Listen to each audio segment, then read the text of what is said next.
So you're saying now is not the time. The fact though is Rahul Gandhi has abdicated. He has said, I don't want to be Congress president. Sonia Gandhi is reluctant.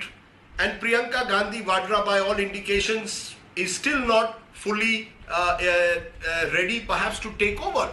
Now, that comes to the question, are we saying that there is no one available outside the Gandhi family? They themselves, Rahul Gandhi, when he resigned, said, I would like a non-Gandhi to take over. So why has the Congress for 12 months been unable to find it? Where is the urgency? For the last 12 months, I have seen no urgency. You are saying these are extraordinary times. Surely extraordinary times, as I say, call for a sense of urgency. There's been no urgency for 12 months now. Well, if you're talking of the survey of the last 12 months, let me tell you, 6 months have been taken with COVID. And there are far more important challenges than start inventing a leader or someone for leadership role within the party when we do have a president.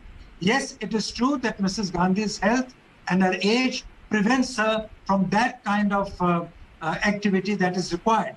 And that can be, a way can be found for that. You can have a working president, you can have a vice president, but you need one pivotal figure. You need one iconic figure, one figure with whom the emotional bondage of the congressmen and women is a given. That figure is necessary today to keep the party intact. I have no difficulty with finding other leaders. Other leaders will come. They have been groomed from within the party, and they will continue. The search for that leadership will continue.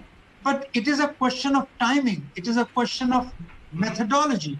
It is a question of how to bring about that change as and when that change becomes an absolute imperative. Of course, if Mrs. Gandhi and none of the Gandhis were decisively to say one and for all. So if at tomorrow's... Sorry? So if at tomorrow's CWC meeting, Mrs. Gandhi says, look, I was an interim president. I've done my 1 year. Please look for an alternative. What would you suggest? A working president with Mrs. Gandhi continuing in some role? Is that what you would prefer? Well, that could be one way forward in order to ease her burden, in order to ease the physical pressure of work on her. That is certainly one of the ways. It has been tried in the past. Mr. Arjun Singh was the vice president when Mr. Rajiv Gandhi was prime minister, although Mr. Rajiv Gandhi was young, but his prime ministership didn't leave him the kind of time, so he entrusted it to somebody else. We had Kamalapati Tripathi, who was a working president in the Congress party. We've got a whole history behind us to find ways to ensure that the party functions effectively, yet it has at the top a leader who's accepted. Now we are talking, this letter talks about democracy. Now the democratic principle within the Congress party today suggests that the Gandhis enjoy overwhelming support. This is not to suggest that people can't have a legitimate grievance. They can have a legitimate grievance. But is the answer to that legitimate grievance is another name just for the sake of it, whether that name commands the respect or not? No, that cannot be a political way forward for the Congress party. Okay. So therefore, the leadership of the future has to be dynamic, has to be acceptable. Yes. Let me ask you a final question. The elephant in the room is Rahul Gandhi. Rahul Gandhi is the one who quit in June 2019 after the Lok Sabha defeat. He's the one, therefore, who has chosen not to return to the post. Sources saying he's still unwilling to take up the post. What therefore happens to the chorus Rahul for president? Do you believe Rahul Gandhi should take over, or should Rahul Gandhi now back off completely and give someone an opportunity, someone else a chance? That's the point. How will you train this new generation? How will you, without even trying it? Well, we have already groomed the new generation. The pilots of the world are a new generation. The Milind Deoras of the world are also a new generation. The fact is that if Mr. Rahul Gandhi decisively has decided not to take on the responsibility, there's no point putting the kind of pressure on him that people are putting. If he does decide, however, to bow to the pressure or to come in and assume responsibility, I'm sure the party will accept that. But today the situation is that what we hear, I don't know authoritatively, but what we hear is that he's unwilling. Now, in case he is unwilling, you can't physically force him and ask him to sit on the Congress president's chair.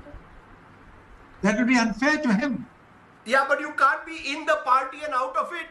Mr. Rahul Gandhi is not Congress president, yet he continues by all indications to call the shots. And may I add, Ashwini Kumar, you don't have a Congress parliamentary board at the moment.